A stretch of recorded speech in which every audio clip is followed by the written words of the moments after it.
Hello everyone! Today's video, we're making sweet and sour chicken.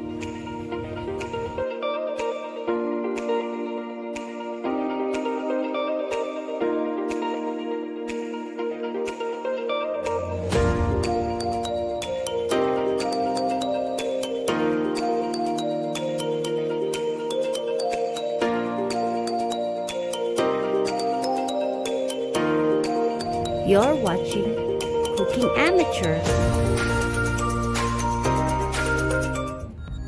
In a bowl, put bite-sized boneless chicken.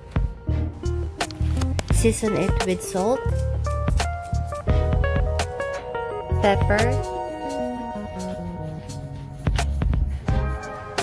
and liquid seasoning. Mix it and marinate it. After 20 minutes of marination,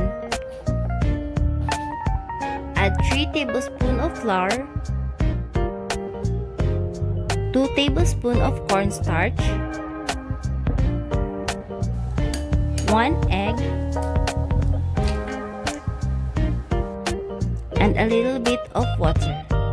Mix it. Add more water until it becomes butter.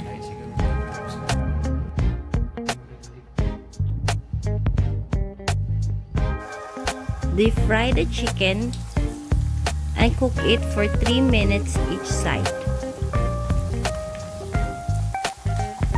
Remove the chicken from the heat and set it aside for 10 minutes. Next, let's make the sauce. In a bowl, put 4 tablespoons of tomato sauce, 3 tablespoons of vinegar, 3/4 teaspoon of soy sauce, pineapple juice, 3 tablespoons of white sugar, and a pinch of salt. Mix it well and set it aside. Now double fry the chicken for 3 to 5 minutes so it will become crunchier and crispier. In a separate pan, put a little bit of oil and saute the garlic,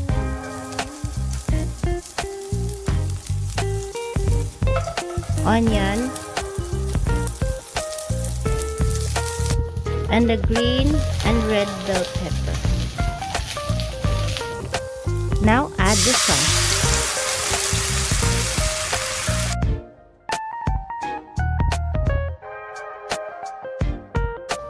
Once it boils, add the pineapple,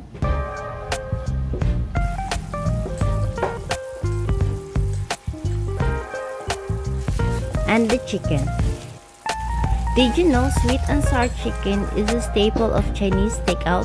Although isn't actually a traditional Chinese dish, it was created in the United States in the early 20th century, likely a Chinese immigrant looking for adapt their cuisine in Western taste.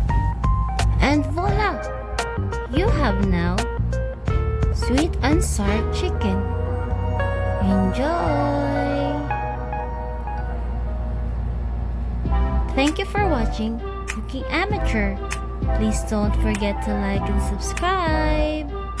Next week's video, we're making creamy pesto shrimp.